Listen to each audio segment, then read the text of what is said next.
अपना परिचय दीजिए सबसे पहले। मेरा नाम निर्मल अग्नि है और मैं कन्वीनर हूँ मजदूर आवाज संघर्ष समिति का।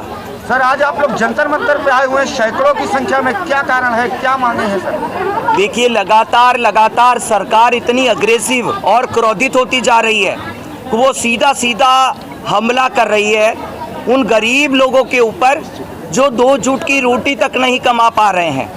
उन गरीबों के ऊपर हमला कर रही है जिनके पास आशियाने भी ढंग के नहीं है, जिनकी झोपड़ियाँ ही कच्ची हैं, और अगर पक्के मकान भी हैं तो पूर्ण मकान की परिभाषा में नहीं है, उनके ऊपर हमले हो रहे हैं। किसी भी अमीर व्यक्ति के ऊपर हमला होता हुआ एक भी न्यूज़ टीवी चैनल पर नहीं चल रहा है, पर गरीब जितने टूट रहे हैं उसकी जानकारी कहीं न कहीं रिपोर्टों में आ रही है। अभी हाल ही एक रिपोर्ट आई है और उसमें कहा जा रहा है कि अब दिल्ली के अंदर 103 जे क्लस्टर को आइडेंटिफाई किया गया है, और वो जे क्लस्टर है झुग्गी झोपड़ियाँ जो कि इस दिल्ली के अंदर है, उनको उन्होंने पहचान किया है और वो इनको अब तोड़ने की कवायद शुरू करेंगे। पुलिस बल और ग्राउंड की स्थिति के अनुसार जहां मौका लगेगा वहां चौका मारेगी सरकार और इनको उखाड़ कर फेंक देंगे। बुलडोजर के बुलडोजर तैनात कर दिए गए हैं और एक बड़ा महाभारत का संग्राम उन्होंने तैयार करके रखा है। जैसे ही उनकी रणभेदी होगी और ये विनाश शुरू हो जाएगा। ताजा प्रकरण क्या है और क्या गरीबी हटाने की जगह गरीबों को हटाया जा रहा है? वो तो सीधा जीता जागता सा उदाहरण तुगलकाबाद गांव का है, जहां पर आर्कियोलॉजिकल सर्वे ऑफ इंडिया अपना क्लेम कर रही है कि ज़मीन हमारी है। उस ज़मीन के ऊपर घरेलू कामगार, सफाई कर्मचारी, एक इंडस्ट्रियल वर्कर रहता है और उस वर्कर को नोटिस दे दिया गया है कि वो यहाँ से खाली करे, क्योंकि सुप्रीम कोर्ट का फैसला है। इस फैसले को कोई टाल नहीं सकता है, किसी में इतनी ताकत नहीं है। पर क्या सुप्रीम कोर्ट का फैसला ये कहता है कि बिना पुनर्वास के उनकी हत्या कर दो? क्या बिना पुनर्वास के उनको मौत की नींद सुला दो? कितने इसमें से ऐसे लोग होंगे जिनका अगर घर टूट गया तो उनको मौत का मुंह देखना पड़ेगा? ये जिम्मेदारी कोर्ट की नहीं है, ये जिम्मेदारी है सरकार की।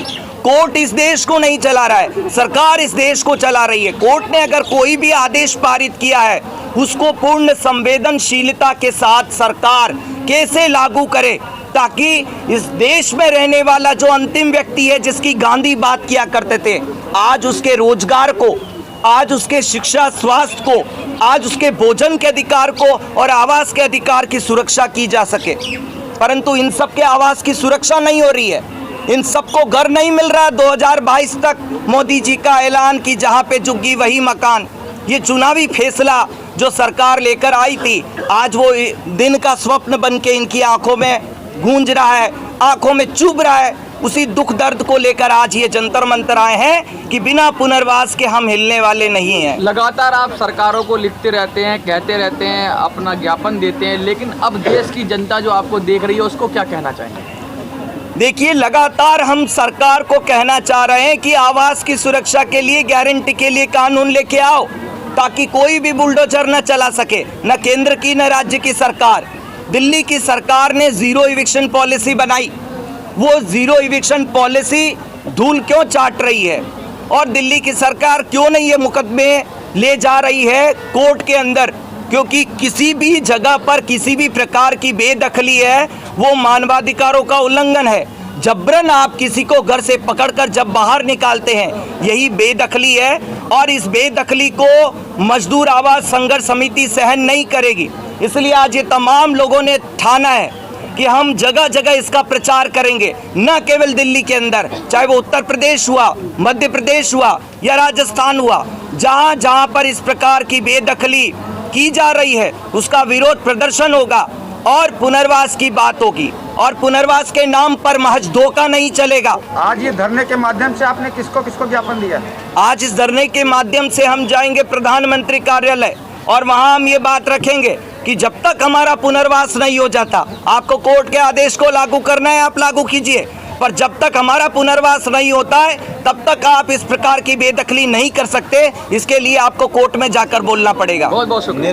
निर्मल जी, आपने पहले भी झुग्गी झोपड़ियों को लेकर काफ़ी आंदोलन किया, इस झुग्गी झोपड़ी को दोबारा पुनर्वास करने के लिए मोदी सरकार ने जो वादे किए थे, जहाँ झुग्गी वहीं मकान, तो सरकार इसमें अभी क्या कर रही है, मतलब झुग्गी झोपड़ी को लेकर? देखिए, जहाँ झुग्गी वही मकान, तो सरकार अभी दिल्ली के अंदर बीजेपी की सरकार हार गई है, तो वो बौखला रही है। और दिल्ली के अंदर इस प्रकार इतनी तीव्र गति से आज दिन तक इतने डेमोलिशन नहीं हो रहे थे। अभी वो एमसीडी में भी हार गए, तो अब उनको लग रहा है कि इसका गुस्सा वो दिल्ली की सरकार पे तो उतार नहीं सकते। पर ये गुस्सा उतारने के लिए गरीब, जिसके हाथ में रोटी है, न कपड़ा, न मकान है, न काम है, उन गरीबों के ऊपर, और सही कहे तो गुलामों की फौज के ऊपर वो हमला कर रहे हैं, ताकि उन सबको ये लगे कि वो जिसको वोट देते हैं, जिसको जिताते हैं, वो कुछ नहीं कर पा रहे। पर ऐसा बिल्कुल भी नहीं है। संघर्ष में केजरीवाल सरकार का कुछ रोल है, आपका मदद कर रही है कुछ? केजरीवाल सरकार ने आज के यहाँ संघर्ष में कोई मदद नहीं किया, परंतु आम आदमी पार्टी की सरकार बीजेपी कार्यालय के बाहर ये बेदखली के खिलाफ प्रदर्शन कर रही थी। हम ये मानते हैं कि जो सरकार बेदखली के खिलाफ लड़ेगी, जो सरकार आवास के लिए लड़ेगी, हम उस सरकार के साथ खड़े रहेंगे। Thank you sir. खबर हमारी आपको कैसी लगी, लाइक, कमेंट, सब्सक्राइब जरूर करें। Thank you.